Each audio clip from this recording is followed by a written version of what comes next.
कहानी जो वाक़या आपको बताने जा रहा हूँ इस वक्त वो बिल्कुल हॉट टॉपिक है।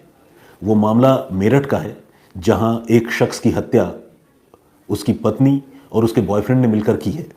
देखा जाए तो इस कहानी में ये लगता है कि शायद लव ट्रायंगल में ये मर्डर हुआ, लेकिन इस कहानी के पीछे एक और एलिमेंट है। वो एलिमेंट है शैतान के हाथों कत्ल। अब आप कहेंगे कि विज्ञान के इस ज़माने में शैतान के हाथों कत्ल का क्या मतलब है? तो यकीनन अगर लॉजिकली या साइंटिफिकली देखें तो इस बात का कोई मतलब नहीं है। लेकिन ये जो मर्डर हुआ, इस मर्डर में एक किरदार, एक कैरेक्टर ऐसा है जिसको ये लगता था कि वो शैतान को खुश करने के लिए अगर किसी इंसान का कत्ल करेगा तो उसके लिए बाकी की ज़िंदगी आसान होगी। और इसी वजह से उसने न सिर्फ कत्ल किया, कत्ल कराया, और कत्ल कराने के बाद उसने मरने वाले शख्स का सिर काट कर जो है वो अपने साथ ले गया। बहुत ही अजीब, बहुत ही रोंगटे खड़े करने वाली यह कहानी है। आइए सिलसिलेवार तरीके से आपको पूरी कहानी बताता हूँ। और सबसे पहले ये कहते हुए आप लोगों से माफ़ी भी मांगना चाहूँगा कि मेरा गला थोड़ा ख़राब है, तो शायद आवाज़ आप लोगों को कम आए। थोड़ा मोबाइल का वॉल्यूम जो है उसे तेज़ कर लीजिएगा। तो आइए शुरुआत करते हैं।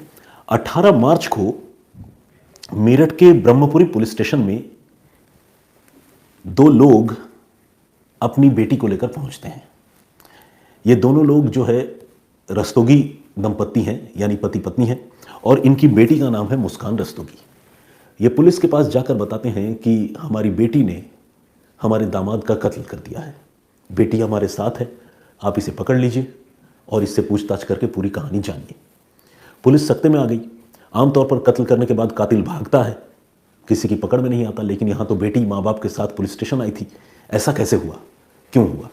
तो पुलिस ने ये जो मुस्कान नाम की लड़की है उससे शुरुआती पूछताछ की और उसकी निशानदेही पर उस मकान में पहुंची जिस मकान में उसके पति का कत्ल किया गया था, यानी मुस्कान ने अपने पति की जान ली थी। मुस्कान अपने माता पिता से अलग एक किराए के मकान में रहती थी, और मुस्कान का पति जिसका नाम सौरभ था, सौरभ जो है वो मर्चेंट नेवी में काम करता था और इन दिनों लंदन में रहता था। हाल ही में वो भारत वापस लौटा था और भारत वापस लौटने के बाद उसका कत्ल कर दिया गया। अब पुलिस जब मुस्कान के कमरे में पहुंची, मुस्कान के मकान में पहुंची, तो पुलिस को कमरे के अंदर दाखिल होते ही फाउल स्मेल यानी बदबू जो है वो आई। पुलिस ने, चूंकि जिस पर कत्ल का इल्ज़ाम था वो लड़की खुद वहाँ पर मौजूद थी, तो पुलिस ने पूछा कि लाश कहाँ है, कैसे कत्ल किया? तो मुस्कान ने इशारे से एक ब्लू कलर के ड्रम को पुलिस वालों को दिखाया। ड्रम जो है उस घर के अंदर रखा हुआ था। प्लास्टिक का ड्रम आप लोगों ने देखा होगा जिसमें केमिकल या पेंट जैसी चीज़ें होती हैं। तो ऐसे ही एक ड्रम की तरफ मुस्कान ने इशारा किया। पुलिस ने जब उस ड्रम का मुआयना किया तो पुलिस ने देखा कि वाकई उस ड्रम से काफ़ी तेज़ बदबू आ रही है, लेकिन ड्रम में लाश नज़र नहीं आ रही थी, क्योंकि ड्रम का पूरा ऊपर का हिस्सा जो है वो सीमेंट से पैक किया हुआ था, यानी चिनवा दिया गया था। पुलिस ने उस ड्रम को खोलकर, उसे तोड़कर मुस्कान के पति सौरभ की बॉडी को उससे रिकवर करने निकालने की कोशिश की। लेकिन आप समझ सकते हैं कि जिस लाश को सीमेंट के अंदर चिन दिया जाए, यानी बिल्कुल सील पैक कर दिया जाए, क्या उस लाश को यूं ही हाथों से खींचकर खोलकर ड्रम के अंदर से बाहर निकाला जा सकता है? तो बिल्कुल नामुमकिन सी बात थी। ऐसे में पुलिस ने उस ड्रम को अपने कब्जे में लिया और उसे सरकारी अस्पताल के पोस्टमार्टम हाउस लेकर गई। वहाँ एक कमरे में उस ड्रम को रखा गया। इलेक्ट्रिक कटर मशीन मंगवाई गई, उससे ड्रम को काटा गया, और ड्रम को काटने के बाद उसके अंदर जो सीमेंट का पूरा चंक था उस चंक को तोड़ा गया। और जैसे जैसे वो चंक तोड़ा गया, उस चंक से ह्यूमन बॉडी के टुकड़े किस्तों में बाहर आने लगे। एक धड़, सिर, हाथों की कटी हुई हथेलियाँ, और जो बॉडी के पार्ट्स इतने दिनों तक उस ड्रम में रहकर ख़राब हो गए थे वो। तो इस तरह अलग अलग टुकड़ों में वो लाश जो है वो बाहर निकली, और पुलिस ने उस लाश को अपने कब्जे में लिया। और चूंकि ये सब कुछ सरकारी हॉस्पिटल में ही हो रहा था तो वहीं पोस्टमार्टम के लिए उसे भिजवा दिया। इस तरह से ये बात क्लियर हो गई कि मुस्कान रस्तोगी नाम की इस लड़की ने अपने पति सौरभ का कत्ल कर दिया था, और कत्ल करने के बाद उसकी लाश को सीमेंट से भरे इस ड्रम में डालकर उसे सील पैक कर दिया था। या आप ये कहिए कि ड्रम में डालकर ऊपर से सीमेंट डालकर उसे पैक कर दिया था, चिनवा दिया था। पुलिस ने मुस्कान से पूछना शुरू किया कि यह मामला क्या है, ऐसा तुमने क्यों किया? तो इस कहानी की शुरुआत हुई साल 2016 से। साल 2016 के कुछ समय पहले मुस्कान की सौरभ से मुलाकात हुई थी। दोनों के बीच में प्यार हो गया, अफेयर हो गया। सौरभ जो है मुस्कान को टूट कर चाहता था, बेइंतहा प्यार करता था। तो सौरभ मुस्कान से शादी करना चाहता था, मुस्कान भी सौरभ से शादी करना चाहती थी। दोनों अपने अपने घर वालों के खिलाफ जाकर दोनों ने शादी कर ली। उन दिनों सौरभ जो है वो मर्चेंट नेवी में काम करता था। बाद में उसकी ज़िंदगी में जॉब को लेकर थोड़ी उथल पुथल भी हुई। वो बीच में लंदन गया, वहाँ एक बेकरी में भी कुछ दिनों तक काम करता रहा और इस वक्त वो फिर से मर्चेंट नेवी में था। और लेकिन हाल ही में वो भारत वापस आया था। भारत वापस आने के पीछे दो वजहें थी। एक तो ये कि सौरभ का जो पासपोर्ट है वो एक्सपायर हो रहा था, उसकी समयावधि खत्म हो रही थी। और दूसरा ये कि 25 फरवरी को मुस्कान का बर्थडे था। तो सौरभ ने ये सोचा था कि अगर मैं उससे पहले पहुंच जाऊंगा तो मुस्कान का बर्थडे जो है वो अच्छे से मनाऊंगा। यानी वो अपनी बीवी को कितना प्यार करता था ये आप समझ सकते हैं। लेकिन यहाँ मुस्कान उसकी गैरहाजिरी में अपने स्कूल के दिनों के एक लड़के जिसका नाम है साहिल, उससे मिलने जुलने लगी। और साहिल से न सिर्फ मिलने जुलने लगी, साहिल के बहुत करीब आ गई। साहिल बेरोजगार था, नशे का आदी था। तो साहिल की जो जो बुराइयां थी, नशाखोरी और देर रात तक जगना, इधर उधर घूमना, मतलब उस श्रृंखल जीवन जीने की साहिल की जो आदत थी, वो सारी आदतें धीरे धीरे मुस्कान में भी ट्रांसफ़र हो गई। संगत का असर इसे ही कहते हैं। तो साहिल और मुस्कान अब एक दूसरे के काफ़ी करीब आ गए और साहिल जो नशा करता, अब मुस्कान भी वही नशा करती। तो धीरे धीरे जब दोनों एक दूसरे के बहुत करीब आ गए तो साहिल ने मन ही मन ये सोचा कि उसे मुस्कान से शादी करनी है। मुस्कान अलबत्ता साहिल से शादी नहीं करना चाहती थी, लेकिन साहिल के साथ इस रिलेशनशिप को कंटिन्यू करना चाहती थी। ऐसे में जो सौरभ था मुस्कान का पति, वो इन दोनों को खटकने लगे और दोनों अपने अपने तरीके से सौरभ को रास्ते से हटाने के बारे में सोचने लगे। साहिल थोड़ा सा सुपरस्टिशियस था, यानी अंधविश्वासी किस्म का लड़का था। उसके घर में जब पुलिस गई तो उसके घर में कई सारे ऐसे सिंबॉलिक चीज़ें, पोस्टर्स मिले जो डेविल वॉरशिप की तरफ इशारा करते हैं, यानी शैतान की पूजा या शैतान की आराधना करने की तरफ इशारा करते हैं। यानी साहिल का दिमाग एक तरह से जो है वो गलत रास्ते पर चल रहा था। अब साहिल, इसे शैतान का प्रकोप कहें, उसके दिमाग का हेलुसिनेशन कहें, मानसिक बीमारी कहें, जो भी कहें, साहिल जो है बार बार मुस्कान से ये कहता था कि तुम ही अपने पति सौरभ का वध करोगी। और एक तरह से डायरेक्टली इनडायरेक्टली उसके दिमाग में ये घुसा दिया साहिल ने कि मुस्कान के हाथों सौरभ का कत्ल होना है।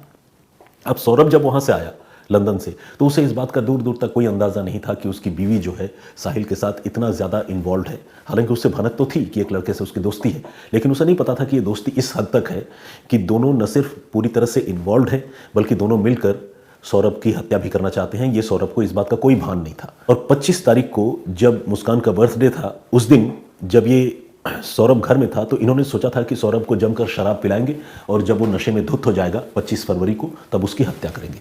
लेकिन उस दिन सौरभ ने इत्तेफाक से शराब नहीं पी, और जब शराब नहीं पी तो कत्ल की, मुस्कान की और साहिल की जो प्लानिंग थी वो प्लानिंग फेल हो गई। अब ये इंतज़ार करने लगे। इंतज़ार करते करते 3 और 4 मार्च की रात आई, यानी इसी आधी रात को, 3 और 4 मार्च की दरमियानी रात को इन्होंने साहिल का कत्ल किया। मुस्कान ने साजिशन साहिल के खाने में नशीली दवाएं मिला दी और साहिल जो है वो बिल्कुल नीम बेहोशी की हालत में चला गया। वो सोया था लेकिन बेहोशी की हालत में सोया था। मुस्कान और साहिल ने पहले से तैयारी कर रखी थी। मुस्कान ने अपने हाथों में एक बड़ा सा चाकू लिया और साहिल ने उसे इंस्टिगेट किया कि इस चाकू से मारो अपने पति को, सौरभ को, और मुस्कान ने वैसा ही किया। एक के बाद एक कई चाकू उसके सीने में मारे गए सौरभ के, और सौरभ की जान चली गई। वो छटपटाता रहा, नींद में था, बेहोशी की हालत में था, और उसे ताबड़तोड़ चाकू मारे गए और उसकी हत्या कर दी गई। 3 और 4 तारीख को रात को यह हत्या हुई। इसके बाद लाश वहीं रही, ये लोग भी वहीं रहे। लेकिन अगले दिन फिर ये उस डेड बॉडी को डिस्पोज ऑफ करना चाहते थे। डिस्पोज ऑफ करने से पहले साहिल ने सौरभ की दोनों हथेलियाँ, उसकी डेड बॉडी की दोनों हथेलियाँ और सिर काट कर अलग कर दिया। एक ड्रम वो लोग खरीद कर लाए, सीमेंट खरीद कर लाए और उसमें बॉडी को डालकर सीमेंट को अच्छी तरह से चिनवा दिया। इसके बाद जो सिर और हथेलियाँ काटी गई थी वो साहिल कुछ देर के लिए अपने कमरे पर लेकर गया, जहाँ वो अकेले किराए पर रहता था। यानी साहिल भी अलग किराए पर रहता था और ये मुस्कान भी अलग किराए पर रहती थी। और साहिल अपने उस कमरे में लेकर गया जहाँ हर तरफ दीवारों में ऐसे तो कहीं भगवान की तस्वीरें भी लगी हुई थी, लेकिन शैतान की तस्वीरें, अलग अलग किस्म के चिन्ह, ये सारी चीज़ें उस दीवार में लगी हुई थी। वहाँ पर वो इस खोपड़ी को, सिर को, कटे हुए सिर को और हथेलियों को लेकर गया। वहाँ जो भी उसने शैतान को खुश करने के लिए कर्मकांड किए होंगे और तंत्र मंत्र कहूँ या काला जादू कहूँ, वो चीज़ें उसने की होगी। उसके बाद फिर वो सारी चीज़ें लेकर आए और खोपड़ी और हथेली भी इसी ड्रम में उन्होंने डालकर उसको सील पैक कर दिया। इधर सील पैक तो कर दिया, 3 के बाद 4 तारीख के दिन में ये सब कुछ हुआ।